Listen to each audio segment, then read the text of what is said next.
So what procrastination is actually protecting? It isn't fear of failure, it's fear of becoming data. Now, what is the standard story around procrastination?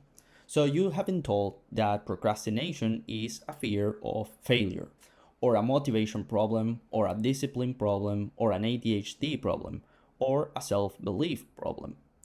Each of these explanations comes with a corresponding solution, and each solution fails in the same way for the same reason. They all assume the wrong mechanism. The fear of failure explanation is the most common and the most seductive because it's partially true. There is something being feared, but fear of failure implies that what's being protected is your sense of capability, your belief that you could do something. So you fix the belief, you take the action, and you get the result, right? Well, it doesn't work. Millions of people have done the work on self belief, filled the journals, built the confidence, and found themselves exactly where they started. The orbit remained stable and the action didn't happen. So something else must be going on. So, what is the actual mechanism? So, basically, procrastination is a successful act of protection. It is working exactly as intended. The question shifts from why won't you move towards what are you protecting? Something is being guarded, something that cannot survive contact with reality unchecked. Something the psyche has decided, without your conscious input, that is too valuable to risk. So procrastination succeeds exactly at what it's designed to do. The cost is just charged somewhere else. Once you accept this, the entire frame shifts. You are running a protection protocol that was set up quite rationally at some level to guard something specific. So the problem lives in what is costing you to maintain it. So what is actually being protected? So inside you is a version of yourself that has never been tested. An idealized image, genuinely possible, of what you could be, what you could produce, and what you could become. This version remains intact. It remains possible precisely because it hasn't been proven or disproven. It exists in a state of pure potential, and that state is extraordinarily valuable to the psyche. I call this the protected version. The protected version is an idealized, untested self image that remains plausible only as long as it remains untested. Genuinely possible, but kept deliberately unproven. The psyche treats its survival as a priority, even at significant cost to real-world output. The protected version might be the writer who could produce something extraordinary if they started, the entrepreneur whose idea could work if they committed, the creator whose work could matter if they shipped it, the person who could have a meaningful relationship if they showed up fully. The key word in every case is could. The moment you act, could becomes did, and did produces evidence. So let's talk about the orbit. Here is the full mechanism. So you have potential, an outer orbit of what could be. Inside the orbit lives the protected version, your idealized, untested self-image. And when action appears, the thing that would actually move you towards the work, the psyche then produces a block. The person orbiting is rarely idle.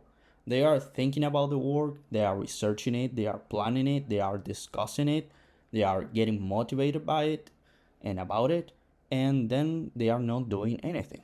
So the orbit can look extremely busy. And we will talk about a concept or two concepts. One is wrong hard and right hard. But we will talk about that later. So the orbit holds because action would change the state of the protected version, and the psyche reads that change as a threat, basically, that is worth preventing. So why is action a threat? So action converts potential into data. So this is basically the core of the mechanism. Potential by definition is undetermined. It contains every possible outcome, including the best one. The protected version lives in this undetermined space. Real in the way a probability is real. It is possible, yet is unresolved. Action collapses the probability. It produces a result. The result is data, evidence that can confirm the protected version, but can also contradict it. And the psyche does not like that, and it doesn't take the risk lightly.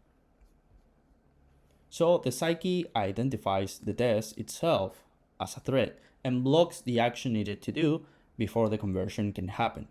This is the protection mechanism running successfully. This is why motivational content fails, because motivation increases your desire to act, but when the action is identified as a threat to the protected version, the block intensifies in proportion. So more motivation ends up equaling more pressure, which equals more protection. Now, what all of this changes? Well, if the problem were fear of failure, the solution would be to build confidence. If the problem were lack of motivation, the solution would be to find meaning. If the problem were poor discipline, the solution would be systems and habits. But when the problem is protection of an untested self-image, none of those treatments reach the actual mechanism. You can build confidence and still protect the protected version. You can be motivated and still orbit. You can have perfect systems and still never ship. So the treatment has to match the mechanism, and the mechanism is identity level. So basically, productivity systems reorganize the orbit, but the orbit remains. Accountability adds external pressure to a protection response, which often intensifies the block. Mindset work builds confidence in the protected version, which raises the stakes of testing it. And more information increases what is at stake in the test itself, raising in that way the perceived threat. So the treatment that works is the one that addresses what is being protected and asks whether it's worth the cost. So the question underneath all of this is, what would you have to give up if you actually found out what you are actually capable of? That's what's at stake. The protected version, the idealized extraordinary self that remains possible, only remains possible while untested. Testing it produces data, and data produces a real version of you. Now, a real version is bounded. It has actual capabilities, actual limitations, actual output. Everything you might be collapses into what you are actually. Now, for many people, the imagined version is so central to their sense of who they are that they would rather maintain the orbit indefinitely than lose it to evidence. So, what is the way out? The potential trap cannot be broken from the outside. No system, framework, or accountability structure reaches the mechanism. The mechanism runs at identity level. So the exit from the orbit requires one thing, and that is releasing the protected version. Now, releasing deliberately and voluntarily the idealized version that is being protected, choosing to let action produce data, even if the data contradicts what you hoped was true.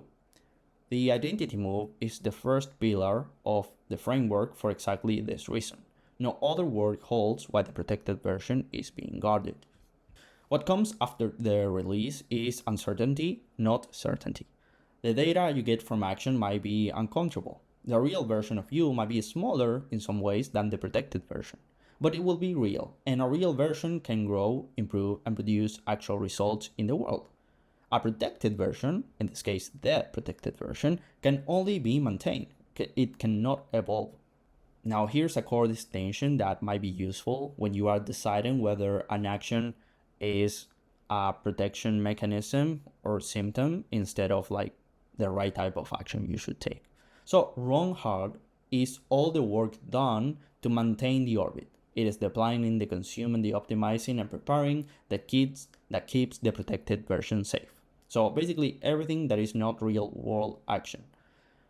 and the right heart is the work that ends up testing it. The difference lies in whether the action produces data about the protected version or not. So yes, you have to plan, you have to consume some information, and you have to optimize, and you need to prepare, but then you need to execute those things in the real world and get feedback. So all this is basically an identity problem wearing the costume of a productivity one. Procrastination is protecting something specific. That something has a shape, a history, and a cost. Naming it and choosing whether it's worth the price of the orbit is the beginning of the only work that addresses the actual mechanism. Now, the next document and video goes deeper. What the protected version looks like in practice, how to identify yours specifically, and what the identity move actually requires. So, see you next video.